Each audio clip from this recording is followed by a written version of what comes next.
साथियों नमस्कार, एक बार फिर से स्वागत है मेरे चैनल लीगल कॉज में। साथियों, आज सबसे पहले मैं एक ज़रूरी अपडेट आप सब लोगों को और ख़ास तौर से उन लोगों को जिनको तेलंगाना हाईकोर्ट में जो केस फाइल हुआ है उसके बारे में मालूम नहीं है, उनके लिए देना चाहता हूं। तेलंगाना हाईकोर्ट में आदर्श क्रेडिट कोऑपरेटिव सोसाइटी के मैटर को लेकर के एक केस फाइल हुआ है जो कुल मिला के 17 लोगों ने फाइल किया है, जिसमें सेंट्रल रजिस्ट्रार लिक्विडेटर, एसएफआईओ और ईडी और आदर्श क्रेडिट कोऑपरेटिव सोसाइटी को पार्टी बनाकर ये रिक्वेस्ट की गई है हाईकोर्ट से कि उनको पैसा उनका दिलवाया जाए। और इस केस में सेंट्रल रजिस्ट्रार, ईडी, एसएफआईओ की तरफ से सरकारी वकील ने नोटिस प्राप्त कर लिए हैं और बाकी जो रेस्पोंडेंट्स हैं उन सभी को नोटिस जारी हुए हैं और 11 दिसंबर की तारीख इसमें रखी गई है और हाईकोर्ट ने ये कहा है कि उस दिन आकर के वो अपीयर हों और अपना जवाब पेश करें नोटिस तामील हो जाने के बाद। तो साथियों, ये एक अपडेट था। इसके अलावा जो दूसरी ज़रूरी बात है जिसके लिए आज मैंने ये वीडियो बनाना ज़रूरी समझा, वो ये है कि जैसा हम सब लोग जानते हैं कि पिछले कुछ सालों में क्रेडिट कोऑपरेटिव सोसाइटी हो या चिटफंड कंपनीज़ हों, बहुत से घोटाले सामने आए हैं जिनमें जो निवेशक हैं उन लोगों ने अपना पैसा किसी लालच में आकर के, ज़्यादा इंटरेस्ट के लालच में या उनकी धनराशि दुगनी हो जाएगी इस उम्मीद के साथ लगा दी, बिना ये सोचे समझे और बिना ये जाने कि जिस किसी स्कीम में वो पैसा लगा रहे हैं वो कितनी सुरक्षित है और किस कानून के अंतर्गत आती हैं और किस कानून से गवर्न होती हैं। और उसका नतीजा है कि लाखों रुपए लाखों निवेशकों के फंस चुके हैं। ऐसे में उनके इंटरेस्ट को प्रोटेक्ट करने के लिए सन 2019 में केंद्र सरकार ने एक कानून पास किया जिसका नाम है banning of unregulated deposit schemes 2019। ये कानून 21 फरवरी 2019 से लागू हो चुका है और इस कानून को बनाने का मुख्य उद्देश्य था कि जो अनरेगुलेटेड डिपॉजिट स्कीम्स हैं, यानी ऐसी स्कीम्स जो किसी भी कानून से गवर्न नहीं होती हैं, उनमें लोग पैसा लगा देते हैं और उन स्कीम्स को बैन करना ताकि आगे कोई इस तरह की स्कीम नहीं चला सके और किसी निवेशक का पैसा अननेसेसरी उसमें नहीं फंसे।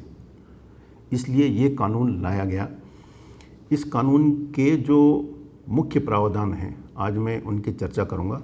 साथियों, ये कानून अपने आप में एक बहुत ही यूनिक कानून है और इसमें कुछ ऐसे प्रावधान हैं जो निवेशकों के हितों को ध्यान में रखते हुए पहली बार बनाए हैं और जो सामान्य कानून होते हैं, जो सामान्य प्रोविज़न होते हैं दूसरे कानूनों को ध्यान में रखते हुए, उनसे बिल्कुल अलग है।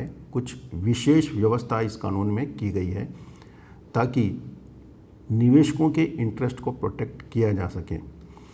वैसे तो कुल मिला के इसमें 44 सेक्शन हैं, लेकिन उन 44 सेक्शंस की सबकी चर्चा नहीं करते हुए कुछ की चर्चा आज मैं करूंगा जो हर निवेशक को, जो भी किसी डिपॉजिट स्कीम में, किसी अरेंजमेंट में अपना पैसा लगाता है, एक आम व्यक्ति को जानना बहुत ज़रूरी है। तो साथियों, सबसे पहले तो इसमें ये जान लेते हैं कि दो तरह की स्कीम्स के बारे में इसमें बताया गया है। एक है रेगुलेटेड डिपॉजिट स्कीम और दूसरा है अनरेगुलेटेड डिपॉजिट स्कीम। सेक्शन 3 जो है इसका वो सबसे महत्वपूर्ण है, जिसमें ये कहा गया है कि unregulated deposit schemes shall be banned, यानी अनरेगुलेटेड डिपॉजिट स्कीम पूरी तरह से बैन कर दी गई है। और इसी के सेक्शन जो सब क्लॉज बी है उसमें कहा गया है कि नो डिपॉजिट टेकर शैल डायरेक्टली और इनडायरेक्टली प्रमोट, ऑपरेट और issue any advertisement, solicit or participate or enrollment in accept deposit in pursuant of unregulated deposit scheme। यानी कोई भी व्यक्ति जिसको इसमें डिपॉजिट टेकर कहा गया है, वो कोई इंडिविजुअल भी हो सकता है, कोई कंपनी भी हो सकती है, कोई भी डायरेक्टली और इनडायरेक्टली कोई इस तरह की स्कीम नहीं चलाएगा, न सॉलिसिट करेगा, न पार्टिसिपेट करेगा और न उसका एडवर्टीजमेंट करेगा जो अनरेगुलेटेड डिपॉजिट स्कीम है।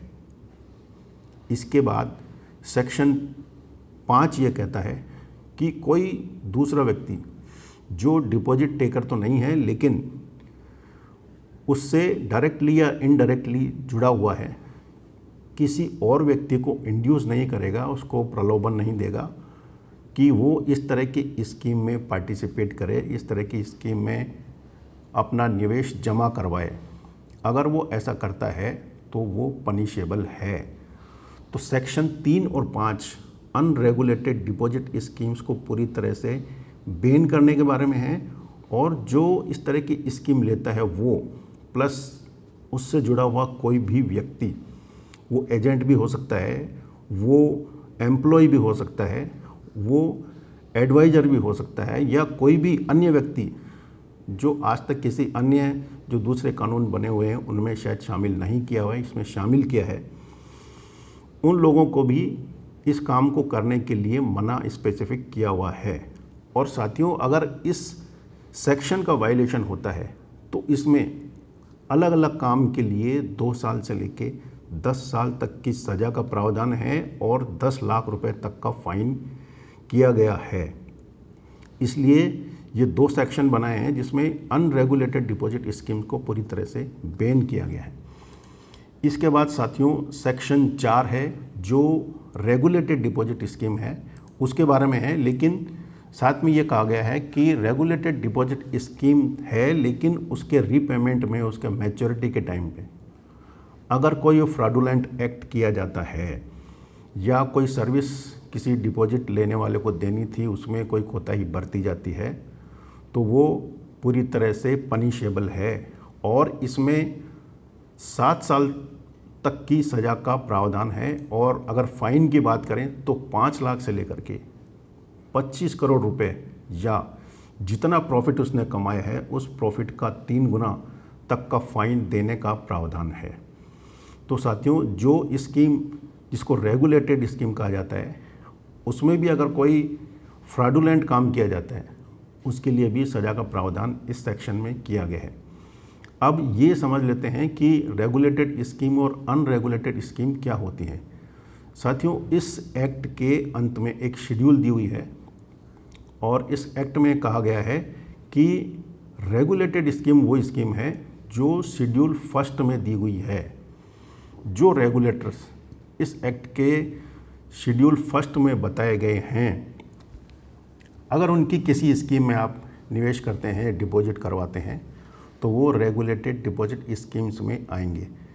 कुल मिला के इसमें 9 रेगुलेटर्स दिए हुए हैं जिनकी रेगुलेटेड स्कीम्स के बारे में भी बताया हुआ है। जैसे पहला इसमें है security and exchange board of India यानी सेबी।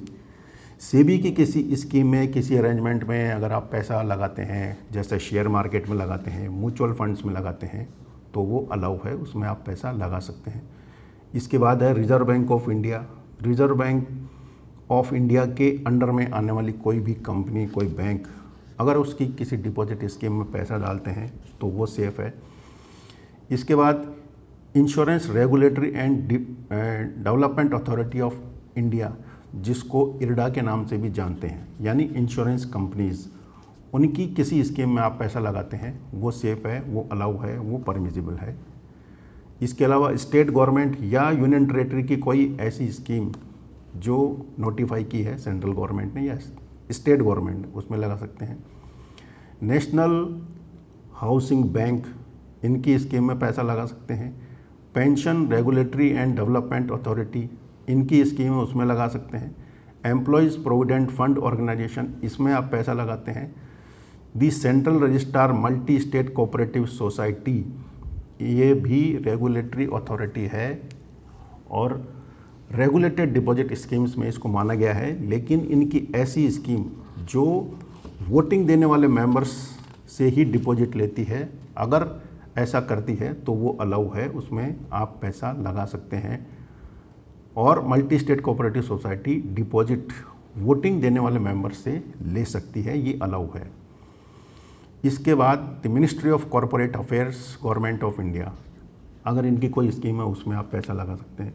तो कुल मिला के ये 9 इसमें स्कीम और रेगुलेटर्स बताए गए हैं, जिनकी अगर स्कीम में आप पैसा लगाते हैं तो ये रेगुलेटेड डिपॉजिट स्कीम्स में आएंगे। इनके अलावा साथियों, अगर किसी भी स्कीम में आप पैसा लगाते हैं तो आप अपनी रिस्क पे लगाते हैं और वो रेगुलेटेड डिपॉजिट स्कीम्स में नहीं आने के कारण हमेशा खतरे में रहेंगे। इसलिए मेरी आपसे सलाह है कि कोई भी निवेश करने से पहले हर व्यक्ति को, जो निवेश करता है, जो इन्वेस्टमेंट करता है, खाली ये सोच के पैसा नहीं लगाना चाहिए अब कि उसमें ज़्यादा ब्याज मिल रहा है, उसमें कोई गिफ्ट मिल रही है, उसमें कोई बाहर विदेश जाने का लालच दिया गया है। कोई भी स्कीम हो, उसमें पैसा लगाने से पहले ये चेक कर लेना चाहिए कि इस एक्ट के जो प्रावधान दिए गए हैं, जो शेड्यूल दी हुई है, क्या उन रेगुलेटर्स में से वो आती है। अगर नहीं आती है तो मेरा सुझाव ये है कि उसमें पैसा नहीं लगाना चाहिए, उस किसी भी स्कीम में इन्वेस्टमेंट नहीं करना चाहिए। और इसका एक छोटा सा उदाहरण जो अनरेगुलेटेड स्कीम है वो मैं आपको देना चाहता हूँ कि हम जब कभी किसी ज्वेलर की दुकान पे जाते हैं तो अक्सर आपने देखा होगा कि वो ज्वेलर हमको कहता है कि सर आपके लिए एक बहुत अच्छी स्कीम है, 12 महीने तक आपको इंस्टॉलमेंट देनी है, 1,000 रुपये, 2,000 रुपये या 3,000 रुपये, 11 इंस्टॉलमेंट आपको देनी है और 12वीं इंस्टॉलमेंट हम देंगे। तो 11 इंस्टॉलमेंट जमा करने के बाद उस पैसे से जो 12वीं इंस्टॉलमेंट हम देंगे वो करीब करीब 9 या 10% ब्याज आपका बनेगा। तो ये एक बहुत अच्छी स्कीम है और इसमें आप निवेश कीजिए। हम भी विश्वास करते हुए उसमें निवेश कर देते हैं। लेकिन साथियों, अगर कानून की बात करें तो मैं आपको ये कहूँगा कि इस तरह की स्कीम्स अलाउ नहीं हैं, क्योंकि वो किसी भी रेगुलेटर के अंडर में नहीं आती हैं। इसलिए इस तरह की किसी भी स्कीम को अगर कोई ऑफ़र करता है तो आगे से आप ध्यान रखें और सोच समझ के इन्वेस्ट करें। आज के इस वीडियो में साथियों इतना ही, और इस एक्ट के बारे में आगे मैं आपसे दूसरे वीडियो में चर्चा करूंगा और जानेंगे कि क्या अलग और दूसरे इम्पोर्टेंट सेक्शंस और प्रोविजंस हैं इस एक्ट के, जिसको जानने के बाद हमको सोच समझ के अपना इन्वेस्टमेंट करना चाहिए। धन्यवाद।